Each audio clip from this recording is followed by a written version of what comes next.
Hello, and welcome to Macro Minutes.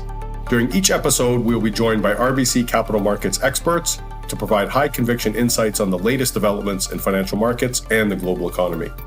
Please listen to the end of this recording for important disclosures. Hello, everyone, and welcome to this edition of Macro Minutes called Ready, Set, Go, Policy Divergence. I'm Jason Daw, your host for today's call, which we're recording at 9 a.m. Eastern Time on May the 28th. So two developed market central banks have already cut, the Riksbank and the Swiss National Bank, and the Bank of Canada, ECB, and Bank of England should follow suit over the next couple of months. But the higher for longer theme is dominating the U.S. rates market amid growing skepticism that the Fed will even cut this year. The divergence in macro and policy is something that we have discussed in this forum and our publications over the past couple of months, and it continues to be one of the main themes in the rates market. The other important theme is that despite Fed cuts being largely priced out for this year, risk assets continue to perform well. The S&P is making new highs and credit spreads are at cycle tights. So to discuss these cross-country dynamics and the outlook for the equity market, I'm joined today by Peter Schaffrik, Izaac, Brook, and Lori Calvasina. Now I'm going to kick it off today with a discussion on Canada. From a very high-level perspective, the Canadian economy has so far experienced what I would say is a perfect soft landing. The downside risks are minimal, and excess supply in the product and labor markets does indicate that the policy setting is clearly too restrictive, which is very different than what the U.S. is experiencing. And this provides the setup for the Bank of Canada to embark on an adjustment rate cutting phase, one that we think will bring the policy rate from restrictive to less restrictive levels, but a far cry from the ultra easy policies that markets were used to between GFC and COVID. Now, we think the easing cycle starts next week at the June 5th Bank of Canada meeting. We have had 4 stellar inflation reports in a row. The unemployment rate remains on an upward trajectory, and wages are showing signs of moderating. Now, if it wasn't for high and sticky inflation in the past, the Bank of Canada would have probably started cutting interest rates back in September of last year when the economy moved into excess supply. So they've already waited a long period of time compared to past cycles, and with the confidence that inflation will remain subdued, it should spur them into action in the near term. Now, the difficulty in forecasting the timing of the first cut, i.e. June or July, is that there's no urgency. There's no hard landing risks. There's no crisis to respond to. So if the bank did choose to skip June and go in July, it wouldn't surprise us. Consensus, it seems split on June versus July for the first cut. The market is shading in the direction of a June cut, pricing about a 2/3 chance. For what it's worth, we are closer to an 80% chance for a June cut. And it really comes down to whether the threshold has been crossed with 4 good CPI prints. Now, if they waited till July, the bank would get another CPI report, but I don't see why they need to see 5 good prints instead of 4. They would also get the business outlook survey before the July meeting, but the trends there are unlikely to change from less favorable versus what we've seen already. So the question is, why wait? And that leads us to believe that June is the most likely outcome. Now, we get a lot of questions and a lot of skepticism about how many times the Bank of Canada can cut before the Fed. We think that they can cut up to 4 times before the Fed pulls the trigger. Maybe it's only 3 times, but we don't believe that Fed inaction is a limiting factor in the early days of a cutting cycle. And history supports this idea that the bank can forge its own path when domestic conditions warrant it. Another thing investors are skeptical about, is multiple Bank of Canada cuts and the currency impact. We think there the bar is quite high for the currency to stop them from cutting. Dollar Canada probably needs to get above 140 and closer for 145 for that to be an important factor. So with that, I'll turn it over to Izaac to fill us in on his views on the U.S. Hey, thanks, Jason.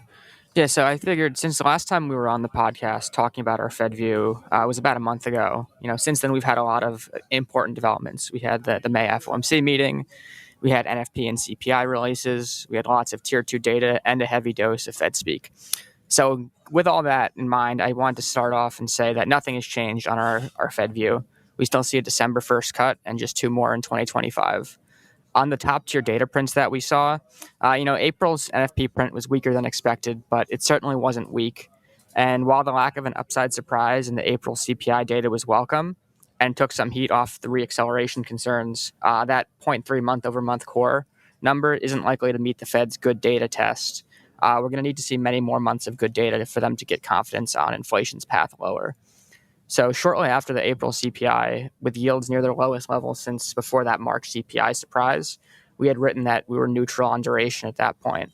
I'd also noted that the front-end move post-FOMC seemed a bit overdone, given that the catalysts were really just the removal of near-term hike risks, one in-line inflation print, and some modest signs of slowing in the economic data.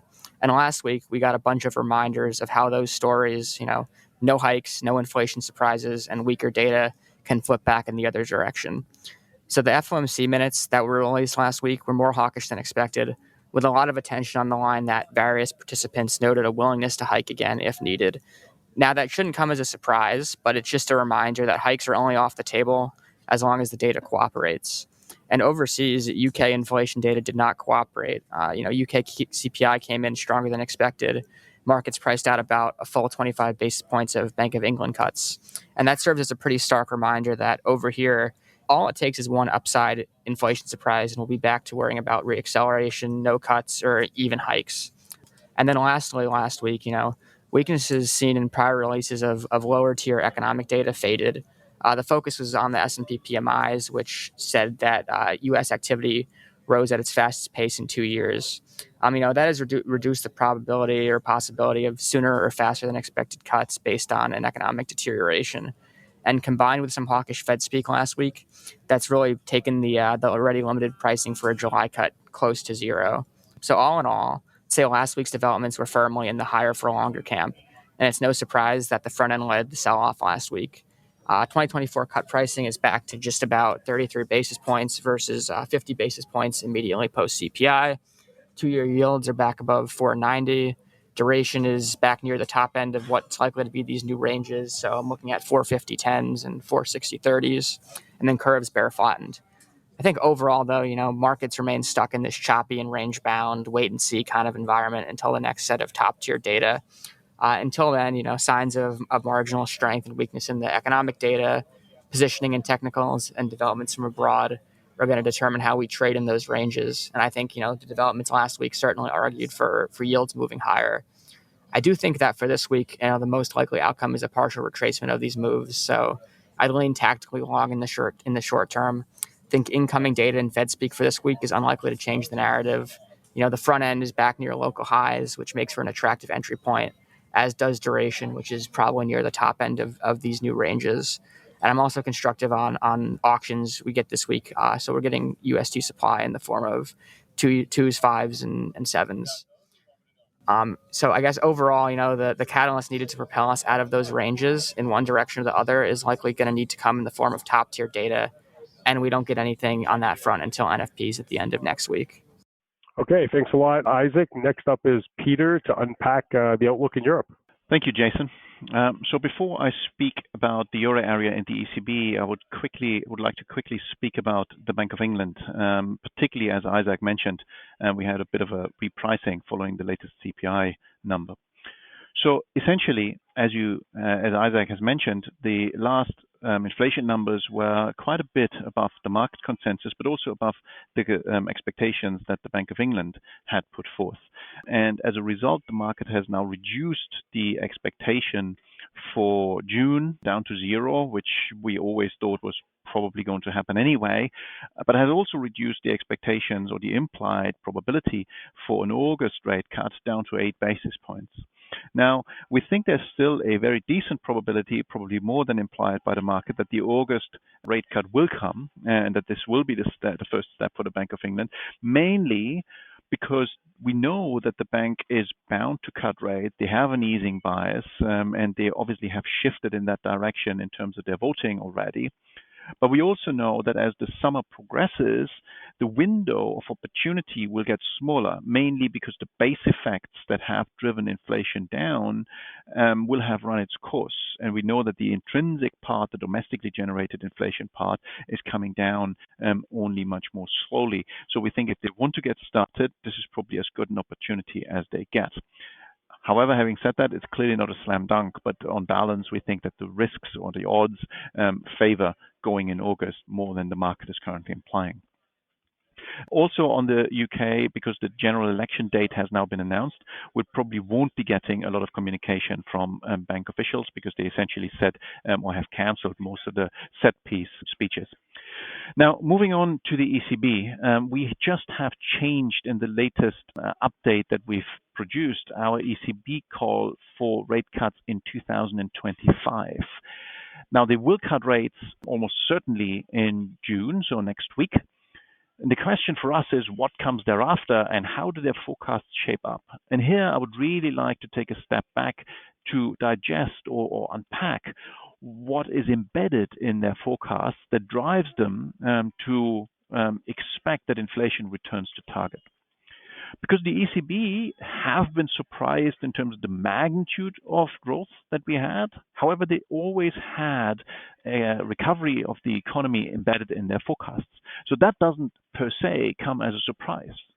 However, what they also have in their forecast is a relatively tight labor market. So we essentially do not have any increase in unemployment over the forecast horizon, but also a reduction in wage growth and therefore a reduction in CPI inflation. So how can that happen? It can only happen if you assume that productivity growth, which is currently very, very low, in fact negative, picks up quite significantly. And that's indeed what they are expecting. They recently put out some writing about this as well and explain why that's the case. But when you really dig deep and analyze what the expectations are, it's very hard not to come to the conclusion that their assumptions are quite heroic in terms of how strong productivity growth will recover in order to deliver the perfect outcome that I've just described. So where does that leave us? So we do think that the ECB will start cutting rates, and they probably will continue with moderate rate cuts as they have coined it from June to September and probably December as well, particularly if the Fed starts cutting rates in December as we currently expect. However, the opportunities for them to do so as the economy keeps recovering, and if they are not right or not entirely right about the recovery in productivity, as we think is more likely than I think they will have to abandon the rate cutting path much earlier than what the market is currently implying. And therefore, we have taken down our expectations from 6 rate cuts, 3 this year, 3 next year, to only just 4, 3 this year and 1 early next year. That would leave the deposit rate at 3%, which is probably the upper end of where neutral can be seen. Okay, great stuff, Peter. Lastly, Lori Calvasina is going to tell us why the S&P is making new highs and the outlook for the remainder of the year. All right. Thanks, Jason, and thanks for having me on today. Look, the title of our latest weekly Pulse report that we put out this morning was called Stuck in Neutral for Now, and that's increasingly the word that I'm actually using to express how I feel about the equity market at the moment when we think through year end. We're basically at my 5,300 S&P 500 price target, and for those of you who aren't familiar with our work, we really take that target pretty seriously in terms of the timing and think about it as really articulating where we think the index will end up at the end of the calendar year. That being said, we also think it's a signaling mechanism. And when I go through the body of my work, I keep coming up with that word stuck or that word neutral. And I thought it was interesting that Izaac had a similar reference during his commentary as well. And bottom line, what I've been saying in meetings is that I'm just having some difficulty making the math work to justify a higher number at the end of the year. I was in 5 different states in the U.S. last week speaking with equity investors throughout the country. So this morning, I thought I would share some thoughts on just a couple of things that were prevalent in my conversations. And when we think about our modeling, when we think about our analytics, we keep coming up with the recurring theme of conflicting cross currents. So I want to highlight just the 2 most important of those right now. I would say the first of these conflicting cross currents is actually investor sentiment. So one of the things we've been tracking quite closely is investor sentiment on the AAII survey. And what we're finding is that it's not quite there, but it's getting pretty darn close to the highs that we achieved in late summer of 2023 and early of 2024. Now, we do point out that the data on net bullishness can be volatile week to week, but it did catch our eye in last week's update as it rose to 20.7%. And that's just shy of the one standard deviation mark of 22.1%, just one standard deviation above the long-term average, which is essentially what we saw late last summer, kind of late July, early August, and then kind of late December into early 2024. We do typically see that when you hit that one standard deviation mark in terms of net bullishness on the 4-week average, and we're not quite there yet, we're still tracking around 15% on that metric, but the S&P 500 tends to be flat on a 3-month forward basis and up only about 6.5% over the next 12 months. So kind of positive, but below trend type gains. I do think that based on what we've been seeing the last few weeks, we're going to get a negative signal on this model again soon. And I would say, kind of beyond that fact, there are a couple things that are bothering me. I would say, number one, sentiment has just bounced back so quickly on the heels of rising Fed optimism on cuts since the last FOMC meeting. And we did feel like that faded a bit just in our client conversations last week, but still we saw net bullishness ease up just a bit. And I would say the second thing is really, again, we expect flat markets when we hit that level. And this has been a very good signaling mechanism from a tactical perspective over the last 12 months in equity markets. When you get to that one standard deviation mark, it's really indicating that it's time for the market to take a bit of a pause. The other thing that's bothering me is that this model is not an outlier. When we look across the body of our investor sentiment work, particularly on the CFTC data sets, which also comes out weekly, we find that its data on U.S. equity futures positioning is hovering a little bit above levels that were seen in early 2018 and early 2020. So in other words, we have other models that are also signaling short-term caution from a sentiment or positioning perspective. And then the second cross current I wanted to mention that I thought would, be particularly timely given the other speakers that we have on this call is our valuation work for the S&P 500. And when I talk about how I'm sort of struggling in terms of the math and coming up with a more constructive, kind of view beyond that 5,300 number, this is really what I have in mind. So for those of you who aren't familiar with it, our valuation model is pretty unique on the street. It forecasts a trailing PE for the S&P 500 at year end based on consensus assumptions for inflation and interest rates. We look at PCE, Fed funds, also 10-year yields, and we leverage data going back to the 1960s. So we are able to get a lot of different economic cycles baked into the valuation work. We do update this model weekly, and one of the things that jumped out to me on Friday as I was running through the updates is that consensus views on these inflation and interest rate inputs have shifted a good amount over the past week or so. And they're not quite there, but they are starting to get much closer to the RBC U.S. Rates and Economics Team House view.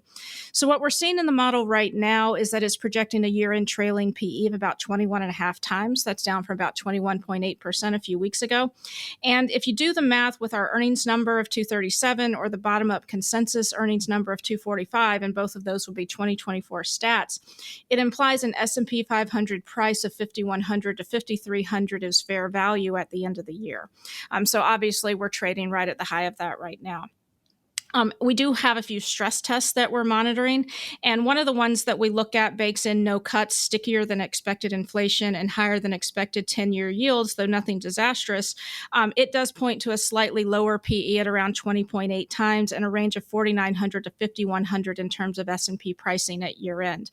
So we do look at that data, and it tells us that if we sort of buy the consensus view that seems to be emerging right now, of maybe one, possibly two cuts later this year, the market's pretty fairly priced. But if we don't get any cuts, then there does seem to be some modest downside risk in the equity market, though again, nothing major.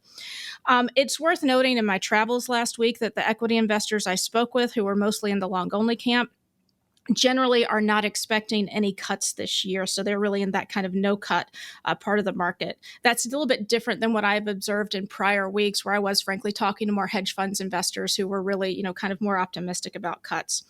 Now, in terms of my conversations last week, what I was hearing is the idea that cuts aren't coming in anytime soon didn't really seem to faze too many of the investors that I was speaking with, as they also tend to believe that the U.S. economy, and particularly their local economies, were quite strong. And I will say that everyone everywhere I went, traffic was a bit of a mess because of all the construction that was going on. So I could really see tangible evidence of what many of them are talking about. As we discussed last week, what could drive stocks higher between now and year end, it became clear to me that a focus on 2025 seems needed to take the stock market materially higher from here. From my seat, at least, visibility is still a little bit limited. One investor did tell me that they think the November elections are starting to contribute to the fog. And I would say that while I've been having plenty of conversations with non-U.S. investors about the U.S. election over the last kind of 6, 9, 12 months, really U.S. equity investors are slowly wading into this debate, but those conversations are starting to pick up just simply based on the fact that many of my U.S. clients are getting more questions from their clients about that event and how it might impact their outlooks. Okay, thanks a lot, Lori. Thanks a lot to Peter and Izaac, and thank you to all our listeners for tuning into this episode of Macro Minutes. Monetary policy expectations, they've been a key driver of bond yields and curve shape, and they can eventually have a larger impact on risk assets. So please reach out to your sales representative or us directly for further insights. This content is based on information available at the time it was recorded and is for informational purposes only. It is not an offer to buy or sell or a solicitation, and no recommendations are implied. It is outside the scope of this communication to consider whether it is suitable for you and your financial objectives.